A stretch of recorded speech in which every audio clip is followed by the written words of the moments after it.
Vamos orar mais uma vez, irmãos. Pai, obrigado, Deus, pelo privilégio que nós temos de estar aqui nessa manhã, ouvindo, Deus, aquilo que o Senhor quer falar conosco e também declarando, Deus, o nosso amor por Ti através dos nossos cânticos, através, Pai, da nossa expressão aqui de adoração a Ti, de gratidão pelo que o Senhor fez e de comunhão com os nossos irmãos através da ceia. Pai, em nome de Jesus, fala o nosso coração agora, Senhor. Pedimos, Deus, em nome de Jesus, que o Senhor tome cativo a nossa mente e o nosso coração agora, para que cada palavra, Deus, encontre lugar no nosso coração e cause, Deus, em nome de Jesus, transformação em nós.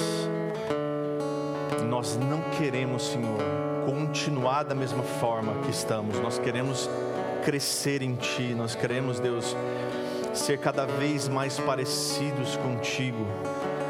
Muda, Deus, em nome de Jesus, o nosso caráter. Transforma, Deus, em nome de Jesus, o nosso coração. Dá-nos um coração inclinado para Te obedecer, um coração atento à Tua voz, que reconhece a Sua voz, a voz do verdadeiro pastor. Pai, em nome de Jesus, que nessa manhã, Senhor, o Senhor arrebate o nosso coração, Pai, para que não fique dúvidas a respeito daquilo que o Senhor quer falar. Em nome de Jesus, Deus, em nome de Jesus, é que nós oramos. Amém, Senhor, amém, amém. Amém, queridos. Nós vamos continuar na nossa série Cartas de um Prisioneiro em Colossenses. Nós terminamos na semana passada lá no versículo 7, lembra? Capítulo 2, versículo 7, 6 e 7. Mas hoje, para introduzir a sequência que nós vamos estudar de 8 a 15 do capítulo 2 de Colossenses, eu quero voltar um pouquinho e comentar esses dois últimos versículos. Você que esteve na reunião de oração aqui na quinta-feira, a gente já conversou sobre isso também, mas eu quero recapitular um pouco com você sobre o que Paulo fala aqui nos versículos 6 e 7 do capítulo 2, que é muito, muito importante para que eu e você entendamos aqui o restante do texto que nós vamos estudar hoje. Paulo está dizendo aqui para nós, lá no versículo 6 e 7 do capítulo 2, o seguinte: portanto, assim como vocês receberam Cristo Jesus, o Senhor. Ou seja, ele está falando aqui para crentes, homens e mulheres que receberam Jesus Cristo como o seu Senhor. Então, meus irmãos, entenda isso aqui. Não adianta a gente exigir o que nós vamos ler na sequência de pessoas que não têm Cristo como seu Senhor. Não dá. Só é possível vivermos o que vamos ler na sequência se eu e você estivermos de acordo numa coisa: Cristo é o Senhor. É Ele quem domina a nossa vida, é Ele quem rege a nossa vida.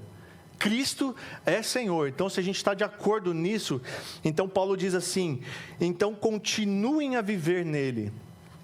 Continuar a viver nele não significa que a gente simplesmente fale a respeito de Jesus, conheça coisas a respeito de Jesus, frequente uma igreja evangélica. Viver nele significa estar imerso nele, preenchidos de Cristo.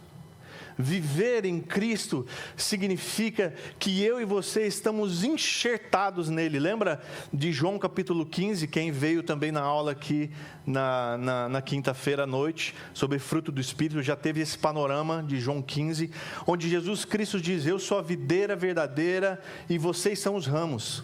Se vocês permanecerem conectados em mim, vocês darão fruto. E veja, o Pai é o agricultor, aquele que vem e corta o ramo seco ou poda o ramo produtivo para que ele produza ainda mais.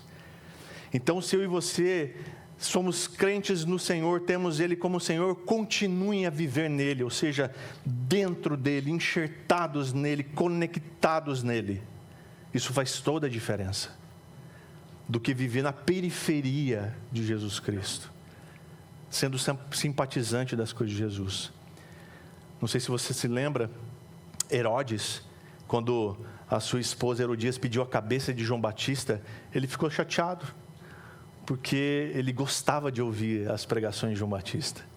Existem fãs do Evangelho, existem pessoas que curtem o Evangelho, mas não tem compromisso com ele. Viver nele é ter compromisso com ele, estar comprometido com ele, engajado com ele. Mas não só isso, ele diz aqui que também a gente precisa estar enraizado nele, ou seja, as nossas raízes precisam estar profundas em Cristo Jesus. As nossas raízes, quanto mais tempo passa de convivência, de viver nele, mais profundas ficam as nossas raízes. Tem gente que parece que quanto mais o tempo passa, mais raso fica. E aí quando vem as dificuldades, quando vem as tempestades, aí eu me lembro de que Jesus fala sobre profundidade, quando ele fala dos 2 alicerces, aquela casa construída sobre um alicerce fundo, profundo, na rocha, é aquela casa onde as tempestades vão bater e ela vai permanecer de pé. O que Jesus está dizendo é que eu e você precisamos de profundidade com ele, chega de superficialidades. Chega de saber coisas sobre Jesus. O que nós precisamos, e é o que a palavra nos orienta, é conhecê-lo de verdade. É andar com ele, viver nele, sermos enraizados com profundidade nele. E aí não fica nisso. Ele diz então que nós seremos então edificados nele. E se nós temos profundidade nele, pode ter certeza que nós teremos altura. Porque à medida que nós nos relacionamos com ele, vivemos nele, nós crescemos com ele. Irmãos, em nome de Jesus, entenda isso. De que eu e você precisamos crescer em maturidade no nosso relacionamento com Cristo. Não dá para a gente se comportar como meninos na fé a vida inteira. Eu e você precisamos crescer. Eu e você precisamos amadurecer na relação com Cristo. Infelizmente tem muito crente que ainda precisa de leitinho espiritual, fundamentos da fé. Tem muito crente que ainda está nessa. Mas Hebreus vai exortar, dizendo assim, quando vocês deviam ser mestres, a gente precisa te dar leite. Ou seja, apresentar para você o que é mais elementar na doutrina de Cristo. Você precisa da revistinha ainda Quem é Jesus, lembra da revistinha? Quem é Jesus? A gente precisa de coisas mais sólidas. Como diz o pastor Jeremias Pereira, com mais sustância. Não é? E aí quando eu e você vivemos nele, somos enraizados nele e edificados nele, a nossa fé é provada. Quando ele diz aqui, vocês serão confirmados na fé. É aí que a coisa pega, irmãos. É aí que separa meninos de homens. É aqui que o filho chora e a mãe não vê. É quando a nossa fé é provada de verdade. É quando a fé é provada, é que a gente percebe o quanto essa pessoa vive em Cristo, o quanto essa pessoa é enraizada nele e o quanto ela está edificada nele. É nessa hora. É quando a fé é confirmada. E quando ele diz aqui que a fé é confirmada, como foi ensinado a vocês. Ou seja, nós não podemos jamais, irmãos, acusar a ignorância. Porque essa igreja, desde a sua fundação, tem um púlpito forte. E eu não falo por mim, não. Eu falo pelos irmãos que já subiram aqui e já pregaram. Nós não podemos alegar a ignorância. Nós sabemos disso. Nós sabemos que nós temos que viver nele, nós sabemos que nós temos que estar enraizado nele, nós sabemos que precisamos ser edificados nele, para que quando a nossa fé for confirmada, a gente possa dar bom testemunho. E aí no final ele diz que com isso a gente vai crescendo em ação de graças. Irmãos, uma pessoa alegre, satisfeita em Jesus Cristo, ela é uma pessoa grata. Você reconhece quando uma pessoa é grata, quando Cristo faz a boa obra nela e ela é satisfeita nele. Ela é satisfeita nele. E com isso nós glorificamos o Pai. Feita essa introdução aqui, o assunto agora segue nos versos 8 a 15. que a gente vai estudar hoje, Paulo vai dedicar um verso só, o verso 8, para nos dizer do cuidado que a gente tem que ter com as falsas filosofias. Depois ele vai tratar da plenitude de Cristo e depois ele vai dizer do triunfo dele na cruz. Então, o primeiro ponto que eu quero abordar com você aqui é cuidado com as filosofias enganosas. Cuidado com essas filosofias enganosas. Versículo 8, por favor, leiam comigo, onde diz assim, Colossenses capítulo 2, verso 8. Tenham cuidado para que ninguém venha enredá-los com a sua filosofia e vãs sutilezas, conforme a tradição dos homens, conforme os rudimentos do mundo e não segundo Cristo. Então, Paulo começa aqui o seu alerta contra essas filosofias que afastavam os crentes da verdade do Evangelho, na região de Colossos, ali para onde Paulo está enviando essa carta. Ou que tentavam afastar. Ele diz assim, cuidado para que ninguém venha enredá-los. A ideia desse enredar aqui é que essas ideias, essas filosofias, com vãs sutilezas, elas sequestravam a mente das pessoas. Enredar é como se sequestrasse o entendimento, a mente, a atenção dessas pessoas para essas filosofias vãs. É como se elas retessem, é como se elas capturassem a atenção dos crentes. O grande problema é que essas filosofias, elas roubam com muita facilidade a atenção dessas pessoas. E é assim hoje. Tem muita gente perita em roubar a sua atenção. Quem é profissional do marketing sabe o que eu estou falando. Quando você assiste uma propaganda e de repente você nem sabe do que se trata direito, mas a sua atenção parece que está toda voltada para aquilo. Quando você está na internet e você está rolando ali o feed do seu Instagram, ou seja, qualquer a mídia social que você está vendo, e algo te chama a atenção, aquilo, você vê uma pessoa falando aquilo e você para e presta atenção. Cuidado com isso, presta atenção. Porque pode ser que há alguma filosofia vã aqui querendo roubar a sua atenção e plantar algo na sua mente. A vacina disso a gente vai ver mais para frente. Essas filosofias e vãs sutilezas que Paulo fala aqui. E é interessante, irmãos, porque você pode perceber, tudo que é porcaria viraliza, já viu isso? Porcaria viraliza, que é uma beleza, né? Aí você vai ver lá, tem que tomar cuidado com isso. Nem sempre o fato de estar viralizando e muitas visualizações, muitas pessoas vendo, é boa coisa. O vídeo do pastor Gerson é bom, pode assistir, viralizou. Esse é bom. Mas tem muita coisa ruim por aí, gente. E às vezes a gente se encanta pelo fato de que tem muita gente vendo, muita gente falando sobre isso, então alguma coisa boa deve ter. Cuidado, pode ser um grande engano aí. Pode ser uma grande cilada. Tem muito pregadorzinho que ficou famoso falando besteira. Muita besteira. Muita heresia, inclusive. E tem gente dizendo, é uma bênção. Cuidado. Cuidado. A gente precisa de discernimento, entendimento, conhecimento, principalmente da palavra, para poder discernir essas coisas. Então, essas filosofias, vãs sutilezas que Paulo está falando, uma delas era o gnosticismo, que era uma falsa filosofia, né, que estava distorcendo a doutrina de Cristo. Veja que eles não negavam a pessoa de Cristo.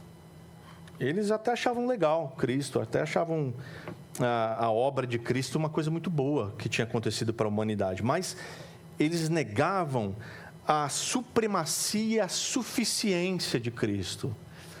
E se você parar para pensar um pouquinho, você vai ver muita coisa hoje parecida com isso aqui.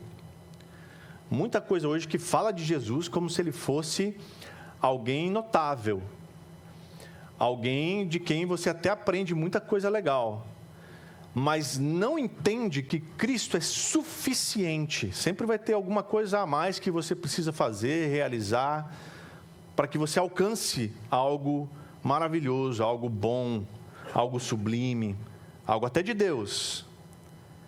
Então, Cristo, para esse tipo de pensamento, não é suficiente. Então, o gnosticismo entendia isso, que Cristo era apenas mais um mediador, mais alguém que apontava para um bom caminho, o caminho talvez que levasse a Deus. Então, quando Cristo não é suficiente, outras coisas começam a tomar espaço, começam a ganhar importância na vida da pessoa que se deixa levar por esse tipo de filosofia. Quais exemplos modernos que a gente pode destacar dessas filosofias, dessas ideologias que podem desviar o crente da verdade do Evangelho? Eu listei algumas aqui que a gente pode conversar. A primeira delas é o relativismo moral. A ideia de que não existe verdades absolutas. A minha verdade e a sua verdade, a gente pode buscar um meio de encaixar as duas e caminhar junto, sem discórdia, sem briga, na paz. Mas você com a sua verdade, eu com a minha. Essa coisa de que não existe uma verdade absoluta e de cada pessoa pode determinar aquilo que é certo e que é errado para si mesmo, pode levar o crente a não se comprometer com os princípios bíblicos, por achar esses princípios retrógrados, princípios ultrapassados, em favor de uma moralidade que muitas vezes é subjetiva. Eu vivo a minha moralidade que eu acho que é boa, porque afinal de contas eu não prejudico ninguém, vivo de bem, vivo de alto astral, e está tudo certo com isso. Uma outra coisa é o secularismo, que é a filosofia que promove a separação daquilo que é sagrado e daquilo que é profano. Então, o que é sagrado não se mistura com o que é profano. E isso faz com que a gente se tranque dentro de um prédio como esse, que a gente passa a chamar de igreja, templo, para não se misturar com o que está lá fora, porque o que está lá fora é devassidão, é podridão, e se a gente tocar naquilo, a gente se suja, se contamina. Veja, não é uma crítica, por favor. É por isso que as igrejas se mandam da cidade nos tempos de carnaval. Vai para os retiros, porque é para os jovens não se contaminar com a folia. É legal o retiro de carnaval, quem nunca, né? Eu já fui, é bom, é legal, muito legal. Tem as brincadeiras, grupo verde ganha, grupo laranja perde, não é isso? Os jovens aí, verde é bicampeão, né? Um negócio assim, né? A nossa igreja ganhou pelo 2º ano consecutivo de fantasia, não foi?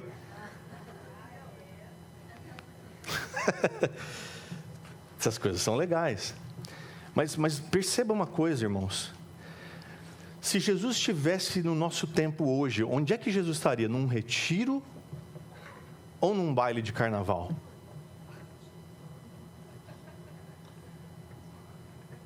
Hã? Onde é que teria pessoas para que Jesus pudesse alcançar e trazer para o reino do Filho do amor? Onde é que teria pessoas assim? No retiro? Todos estão alcançados lá, graças a Deus. É nas ruas, irmãos. É nos becos. É o que o Jorge falou para a gente aqui em Lucas 14. É nas fronteiras. É nos vales. É lá que estão as pessoas que precisam ser obrigadas a vir para o banquete.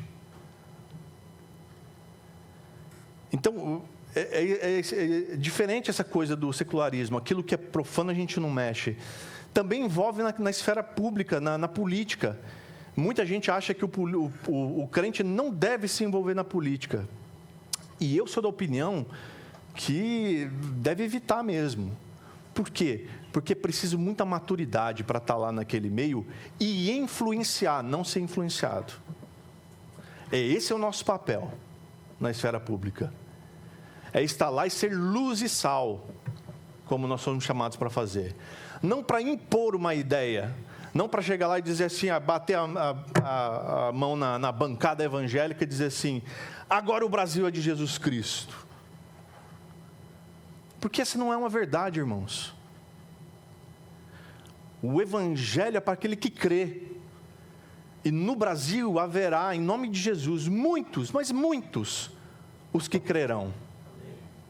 Mas a nação, como a gente conhece, institucionalizada, Brasil, República, esta não vai ser de Jesus. Mas o povo que vive, sim. E é para isso que a gente precisa de cristãos de verdade, inseridos na esfera pública, para influenciar, para ser sal e luz. É para isso. É para isso, não para ter uma bancada evangélica, para fazer conchavos, para aprovar ou não aprovar projetos. Em nome de Jesus, irmãos, isso é outra coisa, não é evangelho. Uma outra coisa é o materialismo. A crença de que a felicidade, o sucesso, eles são alcançados através de conquistas, de aquisições.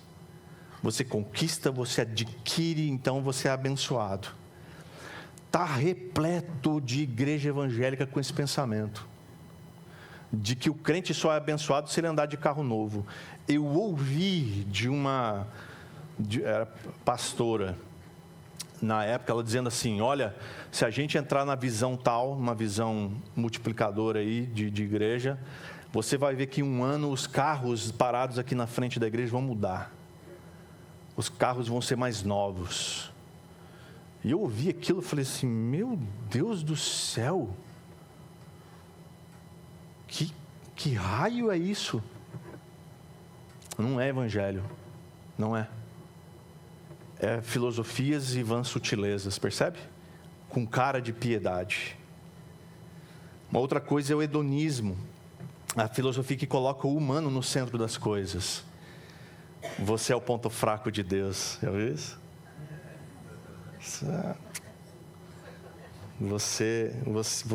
Deus se derrete quando olha para você. Ele se derrete tanto assim que Ele te dá o que você quer. Basta você pedir. Seu lindo, sua linda, já viu? Você sabe o que eu estou falando. Cuidado com isso, irmão. Isso aí é endeusar o eu aqui dentro. É o eu dizendo assim, eu não morri não, estou vivinho, viu? Estou vivinho da Silva. Isso pode levar o crente a confiar mais nas suas próprias capacidades do que depositar em Deus a sua confiança. De que é Deus quem conduz as coisas, de que é Deus quem rege as coisas, de que é Deus quem conduz a sua vida, de que é Deus quem tem tudo, absolutamente tudo nas suas mãos. Para de tentar fazer as coisas na força do seu braço, você vai se cansar. Quando Jetro viu Moisés lá, reunindo todo o povo e aquele cansaço, Moisés estava tão cansado que ele deixou a filha dele e os filhos lá com Jetro. O Jetro, talvez em casa, se incomodou com a filha e os dois meninos. Falou, esse negócio está certo não. Pegou a filha pela mão, os dois netinhos, levou lá, entregou para Moisés. Falou, Moisés, o que você está fazendo, Moisés? Lembra disso? O que você está fazendo? Você está se matando e matando o povo. Vou te dar uma dica de milhões. Reúne aí, chama homens capacitados, tementes a Deus. E divide essa turma de 100, de 50, de 10. E aí Moisés, e aí ele, ainda Jetro, sábio, né? Ele falou assim, se você entende que isso é de Deus, faz isso, você vai ver. Moisés entendeu, fez, e a coisa aconteceu. Às vezes a gente quer fazer as coisas na força do nosso braço, achando que a gente está fazendo para Deus, mas o que a gente conquista com isso é cansaço. É cansaço. Tem o pós-modernismo também, que é a ideia de que todas as narrativas e as verdades que circulam por aí são igualmente válidas. Está tudo valendo, beleza, vamos que vamos. É o chamado pluralismo, né? E isso pode levar à rejeição da autoridade das Escrituras. Porque se o pluralismo vale, se todas as verdades são igualmente válidas, então algumas coisas da Bíblia eu não posso aceitar. Vai vir de encontro com aquilo que eu estou entendendo aqui. E aí eu começo a dizer que a Bíblia precisa ser atualizada. Não, a gente precisa fazer alguma adaptação, porque isso daqui não fecha a conta. Não está batendo aqui com a diversidade. Percebe isso? E por último, a nova era. A nova era é um negócio que surgiu lá na década de 80. Todo mundo falava nova era. Cuidado, nova era vem aí. Todo mundo ficava com medo daquilo. Mas o que as pessoas não sabiam é que ela seria tão sutil, vãs sutilezas, né? Tão zen, tão paz e amor, que entraria, a gente nem perceberia, né? Porque a nova era é o conjunto de crenças e de práticas espirituais que vão se misturando, vão misturando também elementos de várias religiões, de várias filosofias, e vai ficando com uma cara muito bonitinha. Vai ficando com uma cara de piedade, assim, que é uma maravilha. E quando você vê, você já está achando aquilo maravilhoso, e é o suprassumo da espiritualidade. Na verdade, meus irmãos, o Deus da nova era é o próprio homem. É o próprio homem. É tudo que traz satisfação para ele.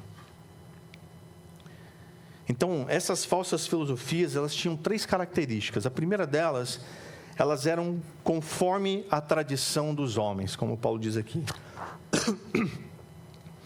Essa tradição humana, ela era uma mescla de cristianismo, de cerimonialismo judeu, culto aos anjos, ascetismo. Ascetismo é aquela filosofia que vai renunciando aos prazeres físicos. Então, não pode ter prazer físico. Por exemplo, sexo é para a reprodução, somente, né? O controle do corpo, que se caracteriza por penalidades. As pessoas se autoflagelam, elas têm uma dieta rigorosa, elas fazem jejuns intermináveis, jejuns sem propósitos, mas com a finalidade de agradar a divindade. Esses ensinos eram falsos. Eram ensinos de homens, não inspirados pelo Espírito Santo. Eram filosofias inventadas pelos homens. Eles também entendiam que Jesus não havia falado para as multidões, mas sim para um seleto grupo de pessoas.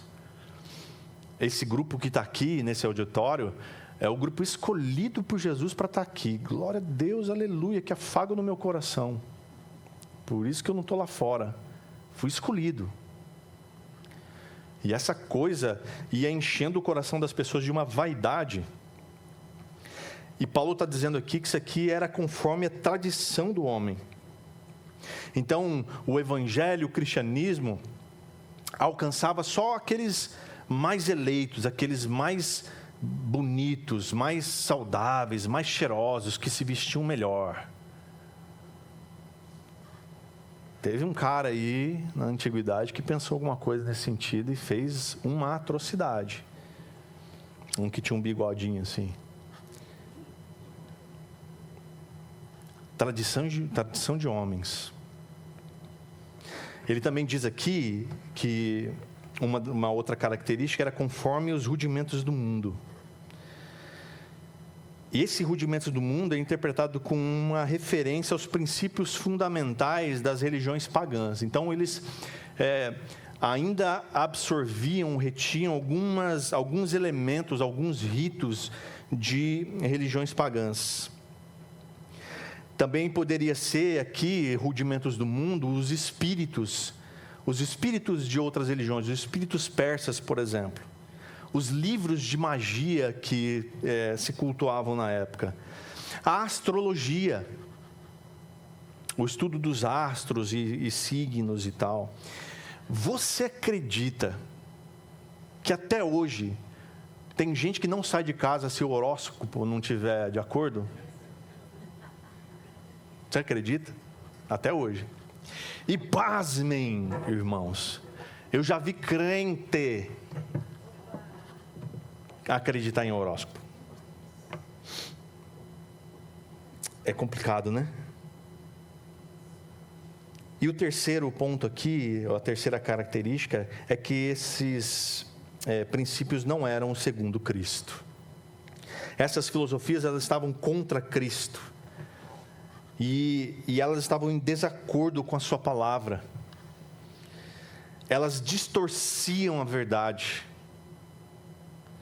Elas afirmavam que os seus ensinos se originavam no próprio Cristo. E é o que a gente mais vê por aí, irmãos. Pessoas falando em nome de Jesus, mas trazendo doutrinas de homens, de rudimentos do mundo, e que não tem nada a ver com Jesus.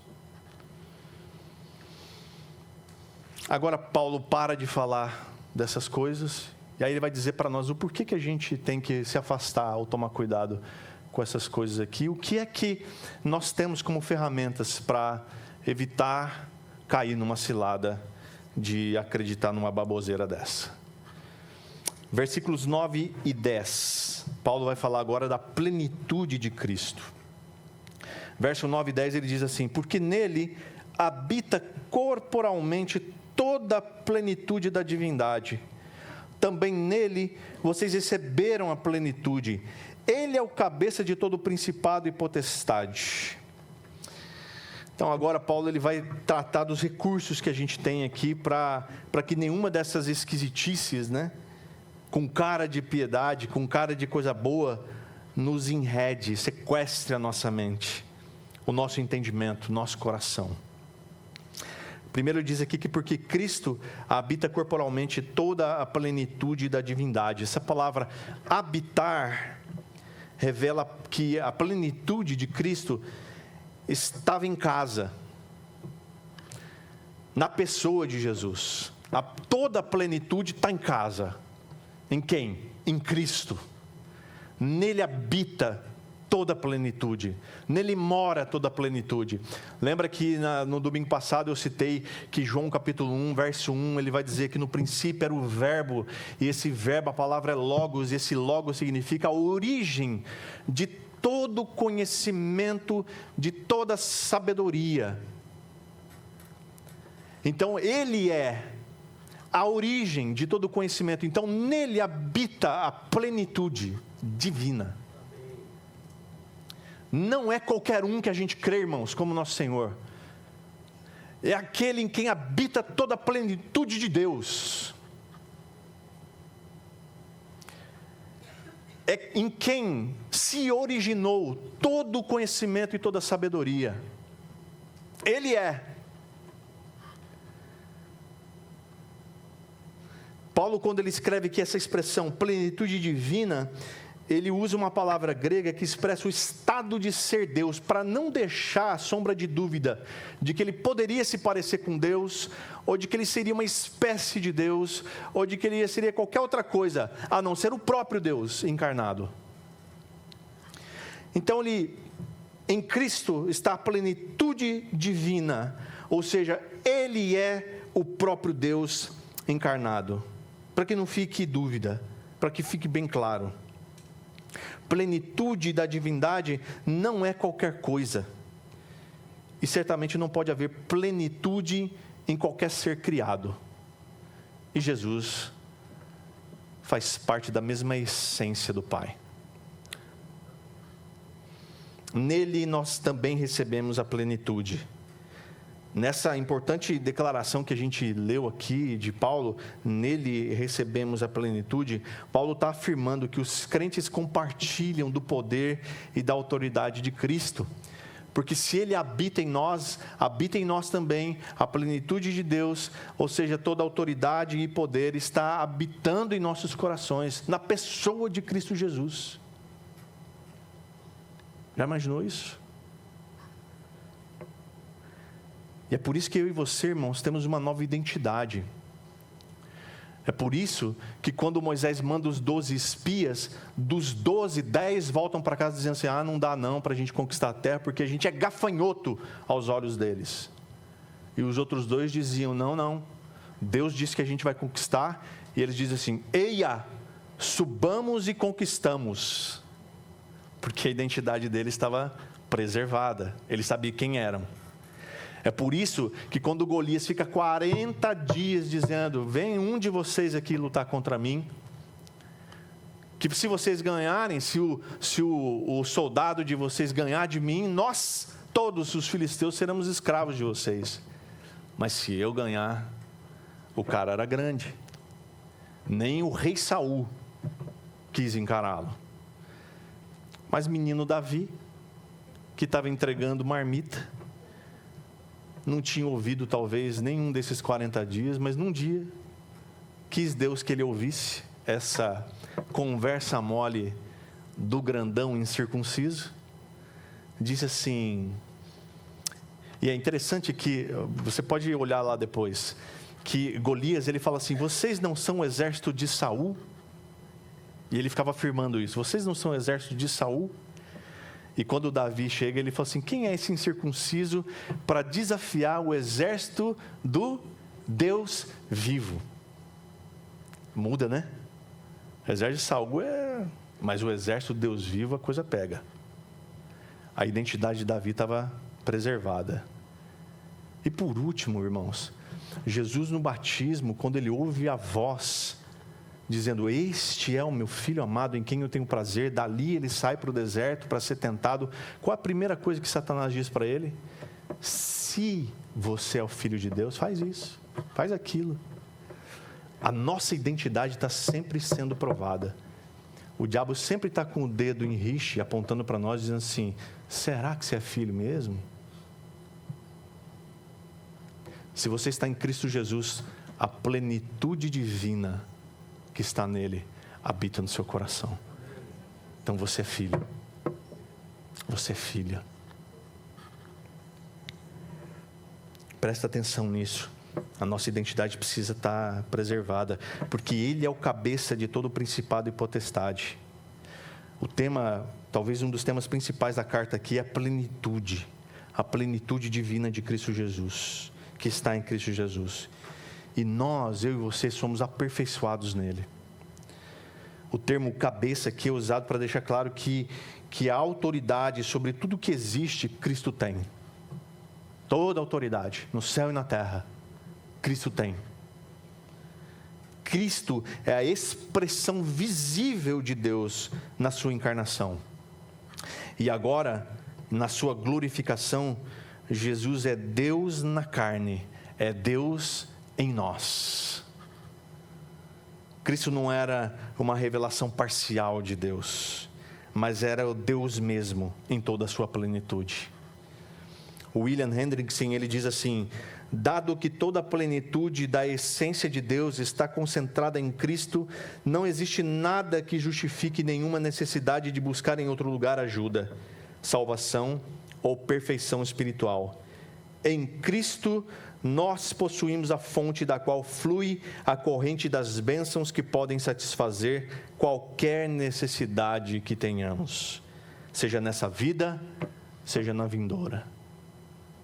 Essa é aquela hora que você fala que glória a Deus, com satisfação e com alegria. Essa plenitude nos dá segurança, nos dá firmeza na fé, de várias maneiras. A primeira delas é a nossa identidade com Cristo, como eu disse. Saber que a gente está completo em Cristo Jesus, não nos falta nada. Ele nos dá uma identidade sólida como filhos de Deus. Nós não precisamos de validação de ninguém. Nós não precisamos aprovação de ninguém. Nós temos a dele. Porque a nossa identidade está firmemente enraizada no nosso relacionamento com Jesus. Nós temos a fonte de sabedoria e poder. A plenitude de Cristo significa que eu e você temos acesso à sabedoria e poder que são necessários para a gente viver nessa vida. Nós temos segurança da salvação. Receber a plenitude de Cristo nos assegura que a salvação minha e sua está garantida, irmãos. não depende das nossas obras, não depende dos nossos méritos, mas da obra completa, perfeita de Jesus na cruz. A gente pode ter firmeza nas provações. A consciência da plenitude de Cristo em nós nos dá força, nos dá estabilidade para enfrentar as dificuldades que a gente vai viver na nossa vida. Nos deu firmeza até hoje e nos dará até o final. Cada dificuldade nossa, cada intempérie que a gente passar, cada luta que lutarmos, a gente precisa estar firmes em Cristo, porque a plenitude de Cristo nos garante essa firmeza. E por último, o crescimento espiritual. Essa plenitude nos permite crescer espiritualmente, porque a gente está constantemente sendo moldados e transformados à imagem de Cristo, para que nós sejamos cada vez mais parecidos com Ele. Por último, nós vamos ler aqui nos versos 11 a 15, o triunfo de Cristo na cruz. Versos 11 a 15 diz assim: nele também vocês foram circuncidados, não com uma circuncisão feita por mãos humanas, mas pela remoção do corpo da carne, que é a circuncisão de Cristo, tendo sido sepultados juntamente com Ele no batismo, no qual vocês também foram ressuscitados por meio da fé no poder de Deus que o ressuscitou dentre os mortos. E quando vocês estavam mortos nos seus pecados e na incircuncisão da carne, Ele lhes deu vida juntamente com Cristo, perdoando todos os nossos pecados, cancelando o escrito de dívida que era contra nós e que constava de ordenanças, o qual nos era prejudicial, removendo-o inteiramente, cravando-o na cruz e despojando os principados e as potestades publicamente, os expôs ao desprezo, triunfando sobre eles na cruz. Glória a Deus, que texto poderoso. Por último, Paulo então vai destacar algumas grandiosas obras realizadas por Cristo no seu triunfo na cruz. Ele transformou o nosso interior no lugar de nos dar sinais externos. Ele diz que nele nós fomos circuncidados. Paulo ele usa a circuncisão como uma metáfora aqui para falar de uma ação espiritual que ele está fazendo em nós. Os falsos mestres, juntamente com os mestres do judaísmo, diziam que a salvação em Cristo não era suficiente, portanto, você tinha que ter um sinal físico para mostrar que você pertencia a Deus. Então, você tinha, essa talvez foi uma das grandes brigas ali entre dois apóstolos, Paulo e Pedro, em Gálatas. Quando Pedro estava quase se convencendo de que isso era uma necessidade. Paulo diz, opa, peraí. Você está errado, porque Cristo é suficiente. Nós não precisamos de nenhum sinal mais exterior. Nenhum. E portanto, então, quando esses falsos mestres diziam que, sendo Cristo não suficiente, era necessário chegar a Ele pela circuncisão.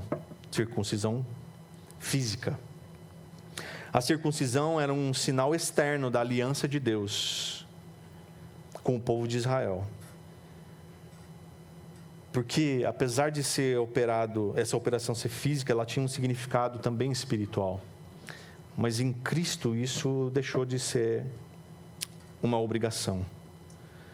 Porque o problema, meus irmãos, na verdade é a dependência de coisas visíveis, de coisas palpáveis, de coisas que têm um caráter físico para mostrar aquilo que nem sempre é espiritual.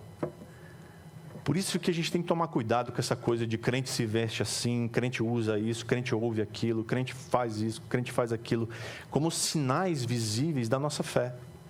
Quando, na verdade, o sinal da nossa fé deveria ser o nosso testemunho. Deveria ser o nosso comportamento. Deveria ser a forma como a gente age, como a gente vive no mundo. E nessa remoção do corpo da carne, os crentes não vivem mais na esfera da carne e de sua influência. Assim como Paulo vai expressar isso também lá em Gálatas 5:24, quando ele diz assim: e os que são de Cristo Jesus crucificaram a carne e suas paixões e os seus desejos. Esses crentes foram transferidos dessa esfera carnal de sinais, de aparência, para o reino de Cristo, e vivem nele por meio dele e sob o seu senhorio. Então, nessa circuncisão espiritual realizada por Jesus, os cristãos foram removidos da sua união com Adão e o seu pecado, e agora estão unidos a Cristo e a sua justiça para viver com Ele. E ele diz aqui que nos deu uma vida radicalmente nova. Agora Paulo usa a figura do batismo com a sua identificação com Cristo. Então, tudo que aconteceu com Cristo aconteceu conosco. Então, Cristo morreu, nós morremos com Ele. Cristo foi sepultado, nós fomos sepultados com Ele. Cristo ressuscitou, nós ressuscitamos com Ele. Vê a imagem do batismo aqui?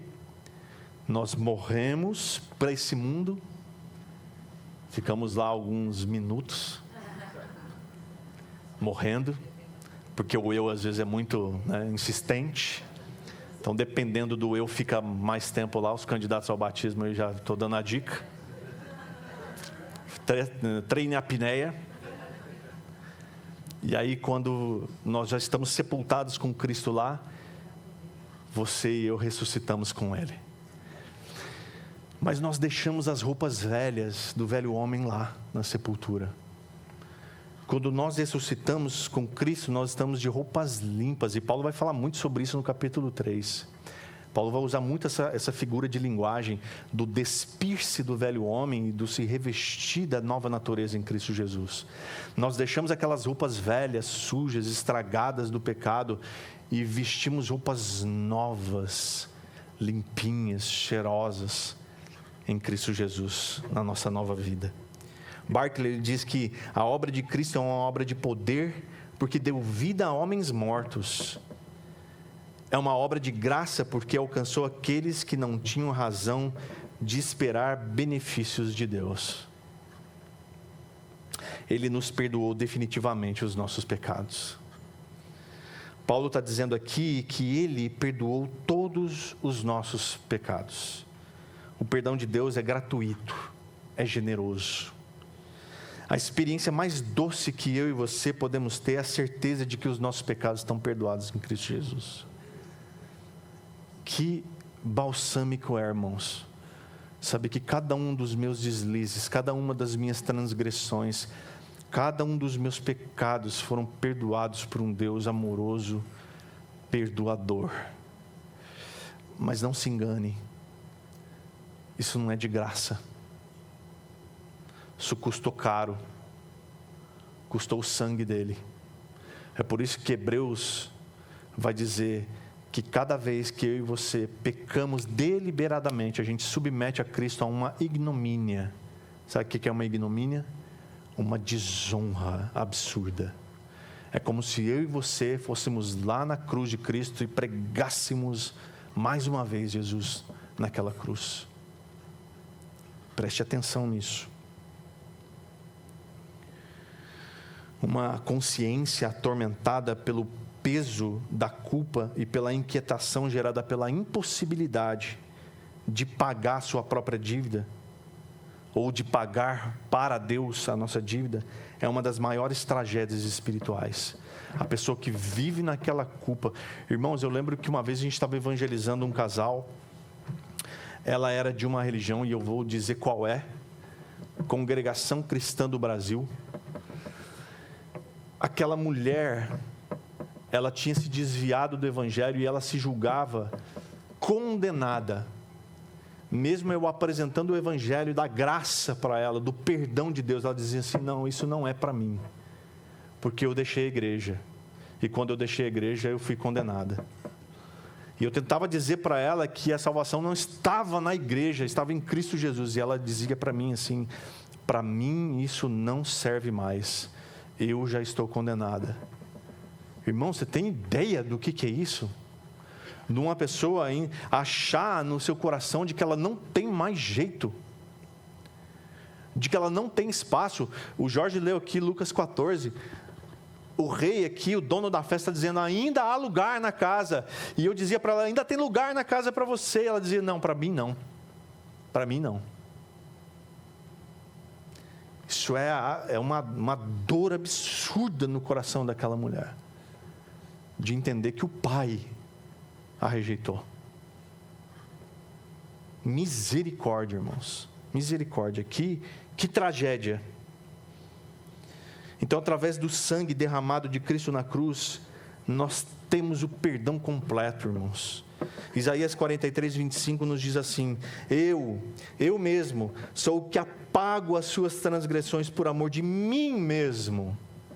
Dos pecados que você cometeu, não me lembro mais. Isso é graça, irmãos. Por amor dele mesmo, ele não quer saber mais dos seus pecados. Ele apaga, ele risca, ele anula e não se lembra mais. Então, por que se lembrar?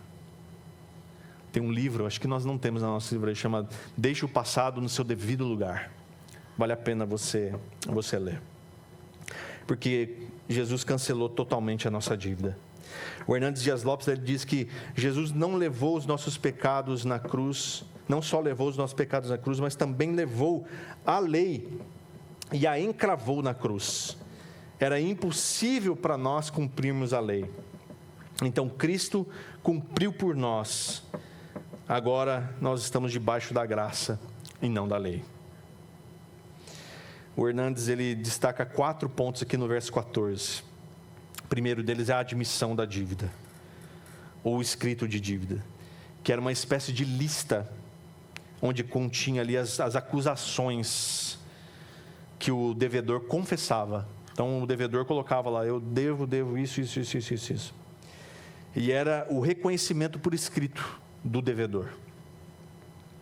Então esse escrito de dívida é a nossa confissão, é aquilo que nós reconhecemos. Os nossos pecados são como uma longa lista. Sabe quando você assiste aqueles programas policiais e vem: a ficha do indivíduo era longa, né? Então a nossa lista de dívidas com Deus, pode ter certeza que é muito longa, irmãos. Era uma acusação contra nós mesmos. Mas aí vem a anulação da dívida. Deus pega essa lista e apaga cada uma das acusações. A expressão aqui, removeu inteiramente, significa literalmente que Deus apagou por completo cada uma delas. Cada uma delas. Russell Shedd, ele diz que a figura de um tribunal está na mente de Paulo aqui quando ele escreve isso. O réu está no banco, a escrita repleta de acusações está sendo lida, mas o juiz, que é Deus, inocente ou culpado, tendo satisfeito na morte de Jesus, o seu Filho amado, todas as exigências da lei. Ou seja, Deus satisfez no Filho todas as exigências da lei. Tem a ficção da dívida na cruz. No mundo antigo, quando se cancelava uma lei ou um decreto, eles fixavam essa lei numa tábua com um cravo. Na cruz de Cristo foi crucificada a nossa lista de dívidas. Todas as acusações que pesavam contra nós foram apagadas e pregadas na cruz de Cristo. Nossas acusações foram executadas, foram eliminadas, como se nunca tivessem existido. Por último, tem a legalidade da dívida. Paulo afirma: cancelado o escrito de dívida que era contra nós e que constava de ordenanças, o qual nos era prejudicial. A lista de acusações estava baseada nas ordenanças da lei. A palavra ordenanças aqui significa ordens de um tribunal ou de um juiz. A palavra se refere à obrigação legal em forma de edital que fosse colocado onde todos pudessem ver. a lei não poderia ser guardada por sermos pecadores. Então Gálatas 3:12 nos diz que Cristo nos resgatou da maldição da lei, fazendo-se Ele próprio maldição em nosso lugar. Porque está escrito: maldito todo aquele que for pendurado no madeiro. E Tiago 2,19 diz que se nós tropeçarmos num só ponto da lei, nós tornávamos culpados de toda a lei. Cristo resolve esse problema, se fazendo Ele mesmo maldição por nós. Aquilo que o homem não podia fazer, Deus fez pelo homem em Cristo Jesus. O Filho de Deus se torna o nosso representante e o nosso fiador. Ele não ficou impune. Ele teve que pagar. Ele se entregou por nós. Mas o texto termina dizendo que ele triunfou sobre os principados e potestades.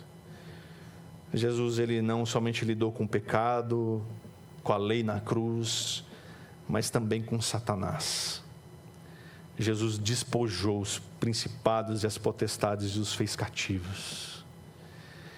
Jesus triunfou sobre eles, sobre os poderes do mal. Jesus pegou os despojos, as suas armas, as suas armaduras e expôs a vergonha deles publicamente e os levou cativos. Aqui Paulo finca a bandeira no território dos falsos mestres e mostra ao mundo inteiro a suficiência total da obra de Jesus Cristo por nós. Os cristãos, meus irmãos, e nós estamos aqui no meio deles, não precisam temer nenhum agente do inimigo, nunca mais. Pai, muito obrigado, Deus, pela Tua palavra. Oh, Senhor, como é bom, Deus, ouvir e crer.